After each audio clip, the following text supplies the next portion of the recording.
I'm a diva. I'm a diva. I'm a diva. I'm a diva. Once again, what did you say? Kilala mo lang ako sa pangalan, hindi sa galawan. Tandaan mo, papunta ka pa lang, pabalik na ako. Marami na ako napabagsak dito. I'm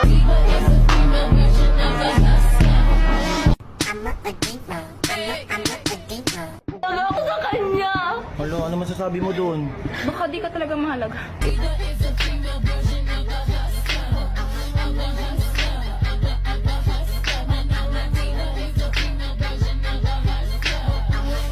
I'm a diva. I'm a diva. Dito sa Manix, sandito ka eh. Bilang, gusto mo palitan kita dito. Kung papayag yung Sir Manix, hindi nga alam yung Sir Manix na pumunta ka dito, kabog ka lang pumasok eh. Ano agad pa ba? Ano, walang paalam? Walang paalam? Ano yung trespassing? OMG. Elaine, grabe. Tsaka di naman yung... Tinanong ko siya ng paulit-ulit, di ka ba nakikinig? May tenga ka ba? Eh, sino ba dapat sisihin dito? De sana pala ang dapat sisihin dyan, si Saidi.